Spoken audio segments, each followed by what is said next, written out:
It wasn't the loss of the Armada. It wasn't the plague. It wasn't even the endless wars in Flanders. It was the debasement of the currency. History is not a random sequence of events. It is a repeating cycle of arithmetic. Empires do not die by murder. They die by suicide. The mechanism is always the same. The incentive structure is always the same. And the outcome is mathematically inevitable. We look at the United States today. We see political polarization. We see wealth inequality. We see rising prices. But these are not the disease. These are merely the symptoms. The disease is structural. It is a specific economic pattern that has destroyed hegemons for 2,000 years. The pattern is unmistakable. It begins with dominance. It ends with dissolution. And in between, there is a sequence of choices. Choices that seem rational in the moment, but choices that guarantee destruction in the long run. To understand where we are going, we must look at where we have been. We will examine 3 specific case studies: the Roman Empire, the Spanish Empire, the British Empire. In each case, the rulers faced a choice: austerity or inflation, pain today or disaster tomorrow. In every single case, they chose the disaster. The arithmetic is merciless. Once the debt spiral begins, there is no exit, only a delay. Let us begin with the first clear example of this cycle: the Roman Empire. The year is 64 AD. Emperor Nero faces a fiscal crisis. The Great Fire has devastated Rome. Rebuilding costs are astronomical. Military wages are due. The treasury is empty. He cannot raise taxes without risking rebellion. So he chooses the third option, the hidden option. He orders the mint to reduce the silver content of the denarius from 100% pure to 90%. Nobody notices at first. It seems like free money, but the seal has been broken. Over the next centuries, emperors repeat this trick again and again. By the year 168, the silver content is down to 0.02%. Think about what that means. The currency had become a lie. Prices exploded. A measure of wheat that cost 8 drachmas in the 2nd century cost 120,000 drachmas in the 3rd. The middle class was wiped out. Soldiers demanded payment in goods, not coins. The economy reverted to barter. The complex trade networks collapsed. The empire fractured, not because the legions were weak, but because the money was broken, just like Rome. The Spanish Empire fell into the exact same trap, but on a global scale. In the 16th century, Spain was the master of the world. The Habsburg monarchs controlled the Americas, the Philippines, and vast swathes of Europe. Gold and silver flowed from the New World in rivers. Yet, the cost of maintaining this hegemony were unsustainable. King Philip II and his successors were fighting wars on multiple fronts. They were defending the Catholic faith against the Ottomans in the Mediterranean and the Protestants in the north. The cost exceeded even the treasure fleets of the Indies. When the silver ran short, the crown turned to a copper currency known as vellon. They minted billions of these copper coins, assigning them a face value far above their intrinsic worth. The result was the price revolution. Throughout the 17th century, inflation ravaged the Castilian economy. The cost of living soared, destroying the competitiveness of Spanish industry.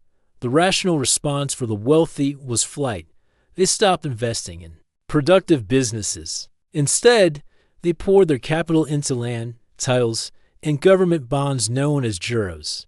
The productive economy hollowed out. The middle class evaporated, leaving a society polarized between a super-rich aristocracy and a destitute peasantry.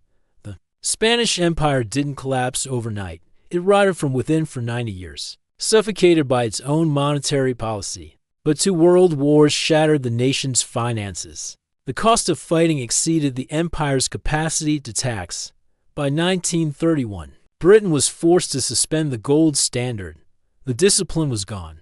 After World War II, the government turned to financial repression to manage its colossal war debt. They kept interest rates artificially low while inflation ran hot. This transferred wealth from savers to the state, slowly liquidating the debt, but destroying the purchasing power of the public. By the 1970s, the consequences had arrived. Inflation hit 25%. The winter of discontent saw trash piling up in Leicester Square and bodies unburied in. Liverpool. The incentive structure had warped completely. Why work hard and save in a currency that loses value? The rational move was to borrow and buy houses. Property prices detached from wages. The social fabric tore apart as the working class found themselves running on a treadmill they could never outpace. The empire was gone, replaced by a struggling island nation grappling with the hangover of its own excess. The pattern repeats in 7 distinct stages. Stage 1 is the era of sound money. The nation is productive, government is small, and the currency is trusted. Growth is driven by savings and investment. Stage 2 is the expansion. The nation becomes a great power. It takes on global responsibilities. Military and social costs begin to rise, but the economy can still support them. Stage 3 is the turning point. The cost of maintaining the empire exceeds the tax revenue. Politicians, unwilling to cut spending or raise taxes, begin to run chronic deficits. Stage 4 is the debasement. The government covers its deficits by creating currency. In Rome, it was clipping coins. In Spain, it was minting copper. In the modern era, it is central bank asset purchases. The money supply expands faster than the production of goods. Stage 5 is the illusion of prosperity followed by inflation. Asset prices rise for stocks, bonds, and real estate. The rich get richer, celebrating their genius, but soon, consumer prices catch up. The cost of living rises faster than wages. Stage 6 is social fracture. The population realizes the game is rigged. Trust in institutions collapses. Populism rises on both the left and right. The middle class, priced out of ownership, turns radical. Stage 7 is the reset. The system becomes mathematically impossible to sustain.